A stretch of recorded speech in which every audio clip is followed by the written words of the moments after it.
భద్రాద్రి రామయ్య దేవస్థాన పాలక మండలి నియామకానికి డిమాండ్ పెరిగింది. గత నెలలో నోటిఫికేషన్ రాగా ఇప్పటి వరకు 14 మంది సభ్యుల నియామకానికి గాను 20కి పైగా అప్లికేషన్లు వచ్చాయి. నేటితో దరఖాస్తుల స్వీకరణ గడువు ముగియనుంది.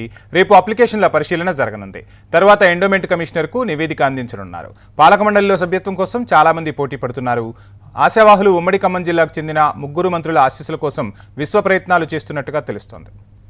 ఇక ఇదే అంశానికి సంబంధించి ఫుల్ డీటెయిల్స్ మా ప్రతినిధి రవికిరణ్ అందిస్తారు. రవికిరణ్, భద్రాచలం రామయ్య దేవస్థానానికి తొలి మండలి ఏర్పాటుకు ఇప్పటికే 14 మంది సభ్యుల నియామకానికి నోటిఫికేషన్ విడుదలైంది. ఈ రోజుతో దరఖాస్తుల సేకరణ అయితే ముగినుంది. ఆశావాహులు ఉమ్మడి ఖమ్మం జిల్లా వ్యాప్తంగా కూడా పెద్ద ఎత్తున ప్రభుత్వ పెద్దల్లో కలిసే పనిలో నిమగ్నమయ్యారు. తెలంగాణ ఏర్పాటు తర్వాత భద్రాచలం శ్రీ సీతారామచంద్ర స్వామి ఆలయ తొలి పాలక మండలి ఏర్పాటుకు కసరత్తు ఇదే జరుగుతుందని చెప్పవచ్చు. ఇప్పటికే రాష్ట్ర సర్కార్ నోటిఫికేషన్ ఇవ్వడం 14 మంది సభ్యులు నియమించగా వీరిలో ఒకరిని చైర్మన్ గా ఎన్నుకునే అవకాశాలు ఉంటాయి.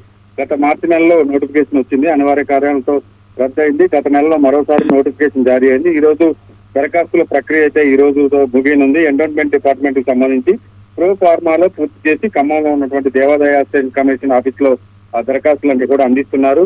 ఈ నెల 12 అంటే ఈ రోజుతో తుది గడువు అయితే ముగిసే అవకాశం ఉంది. ఇప్పటి వరకు 20కి పైగా అప్లికేషన్లు వచ్చినట్టుగా చెప్తున్నారు. ఇంకా ఈ రోజు పెరిగే ఛాన్స్ కూడా ఉంది. ఆశావాహులు కూడా పోటాపోటీగా దరఖాస్తు చేసుకునే అవకాశం ఉందని చెప్తున్నారు.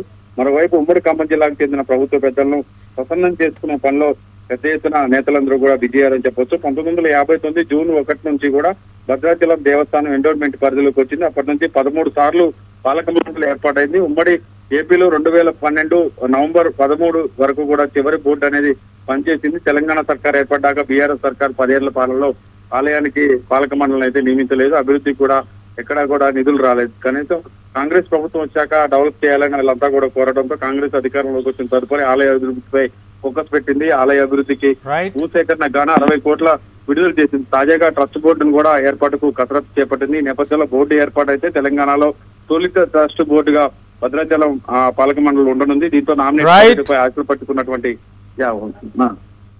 Thank you Ravikiran.